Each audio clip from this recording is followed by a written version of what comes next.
أعوذ بالله من الشيطان الرجيم بسم الله الرحمن الرحيم سأل سائل بعذاب واقع للكافرين ليس له دافع من الله ذي المعارج।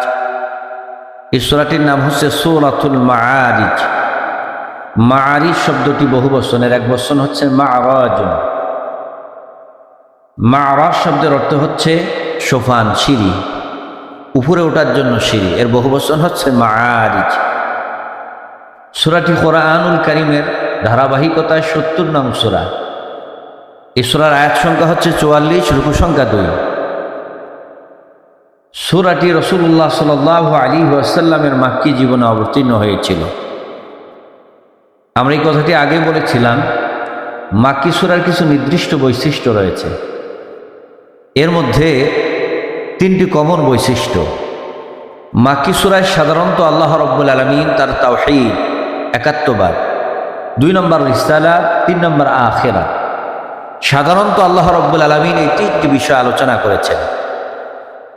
এটার কারণ ছিল তদানীন্তন কালে মক্কার কুরাইশদের, মক্কার কাফেরদের, মুশরিকদের আখিরাত বুঝানো, পরকাল বুঝানো এটা সবচেয়ে কঠিন কাজ ছিল। যে সময় কোরআনুল কারীম রাসূলুল্লাহ সাল্লাল্লাহু আলাইহি ওয়াসাল্লামের উপরে অবতীর্ণ হয়েছিল, ঠিক সে সময় মক্কার মুশরিক কাফেররা, কাফের নেতারা বিভিন্নভাবে এই কোরআনুল কারীমের তারা বিরোধিতা করেছিল। মক্কার মুশরিক নেতাদের মধ্যে একজন নেতা হচ্ছেন নজর বিন হারেস।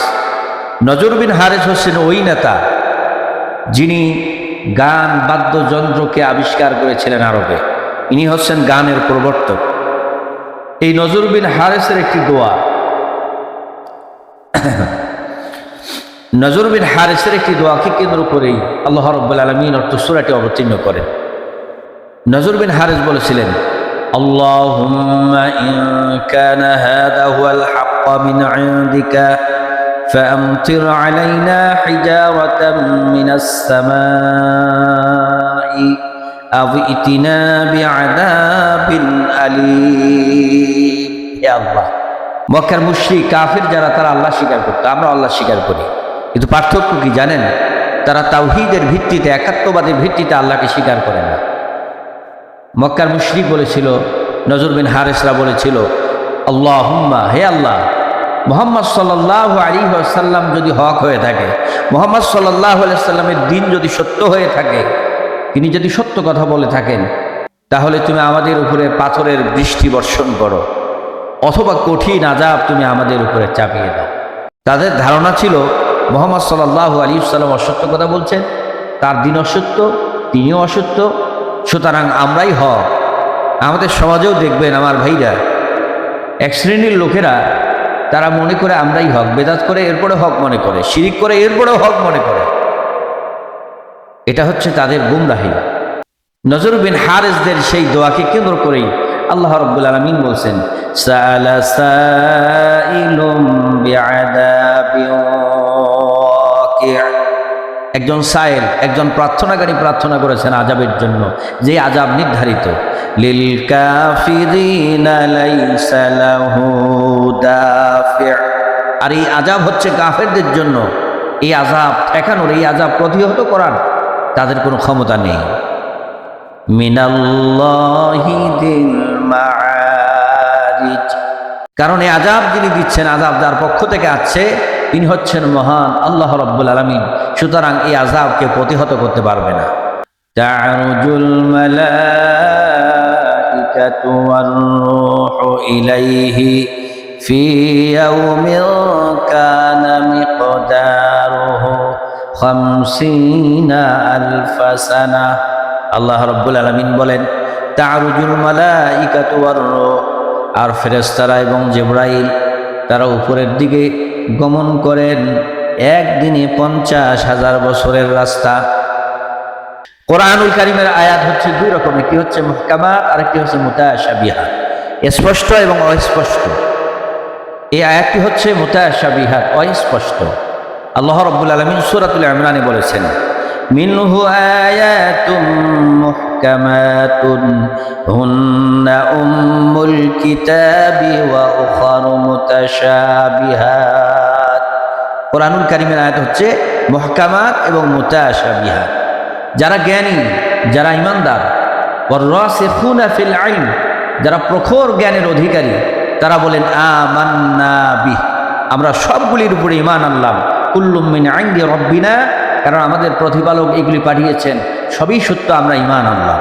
আর যাদের অন্তরে রোগ আছে, যারা রোগাক্রান্ত, তারা এই মুতাশাবিহাত আয়াতগুলি খুঁজে বের করে আল্লাহ রাব্বুল আলামিনের ত্রুটি ধরার জন্য চেষ্টা করেন। নাউযু বিল্লাহি মিন যালিক।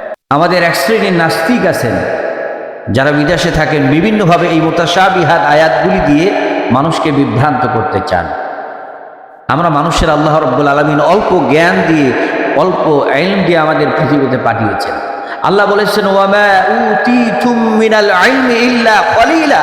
আল্লাহ ইস্তিসনা করেছেন, ইল্লা কলিলা, আমি একেবারেই সামান্যতম ইলম, সামান্য জ্ঞান দিয়ে আমি তোমাদের পৃথিবীতে পাঠিয়েছি।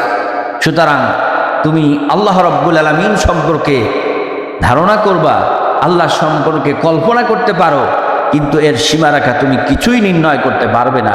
এই জ্ঞান, এই সক্ষমতা আল্লাহ তোমাকে দেননি। এর একটি প্রমাণ দিচ্ছি, কোরআনুল কারীমে আছে, অসংখ্য সহিহ হাদিসে এসেছে, আল্লাহ রাব্বুল আলামিন বলেছেন, রাসূলুল্লাহ সাল্লাল্লাহু আলাইহি ওয়াসাল্লাম বলেছেন, কিয়ামতের ময়দানে আল্লাহ রাব্বুল আলামিন আদম থেকে শুরু করে আজ পর্যন্ত, কিয়ামত পর্যন্ত যত মানুষ আসবে সব মানুষকে উত্থাপিত করবেন, সবার হিসাব নেওয়া হবে। এক সময় বিজ্ঞানীরা বলেছিল এগুলো হচ্ছে গাঁজাখুরি গল্প, নাউযু বিল্লাহি মিন যালিক। তারা এটা বিশ্বাস করতে চাননি। এরপরে আজ থেকে 100-150 বছর আগে বিজ্ঞান যখন আবিষ্কার করেছে আইপি অ্যাড্রেস, আমাদের যে ডিভাইসগুলি ব্যবহার করি, এই মোবাইল, কম্পিউটার, বিভিন্ন ডিভাইস, এই ডিভাইসগুলির একটা নির্দিষ্ট নাম্বার রয়েছে। এটা মেড ইন কোরিয়া, কোরিয়া তৈরি করেছে, কিন্তু বাংলাদেশের যে প্রান্তে আপনি ব্যবহার করুন না কেন, এই আইপি অ্যাড্রেস দিয়ে তারা এটাকে শনাক্ত করতে পারবেন যে এটা অমুক এলাকায়, অমুক দেশে এটা ব্যবহৃত হচ্ছে। সুবহানাল্লাহ, এটা হচ্ছে বিজ্ঞানের আবিষ্কার। আর আজ থেকে হাজার হাজার কোটি কোটি বছর আগে আল্লাহ রাব্বুল আলামিন মানুষের এই ফিঙ্গারপ্রিন্ট দিয়েছে। একজনের সঙ্গে আরেকজনের ফিঙ্গারপ্রিন্ট মিলে না, স্বামীর সাথে স্ত্রীর না, সন্তানের সাথে বাবার না, বাবার সাথে মার না, কারোর সঙ্গে কারো মিল নাই। ফিঙ্গারপ্রিন্ট দিয়ে মানুষ শনাক্ত করা যাচ্ছে, কারোর সঙ্গে কারো কোনো মিল নাই। সুবহানাল্লাহ। এর মানে হলো বিজ্ঞানীরা এখন স্বীকার করেন যে আদম আলাইহিস সালাম থেকে আজ পর্যন্ত এবং কিয়ামত পর্যন্ত যত মানুষ পৃথিবীতে এসেছিল, আছে এবং আসবে, আল্লাহ রাব্বুল আলামিনের 1 মিনিট কিয়ামতের ময়দানে 1 মিনিট সময় লাগবে না মানুষকে শনাক্ত করার জন্য। সুবহানাল্লাহ।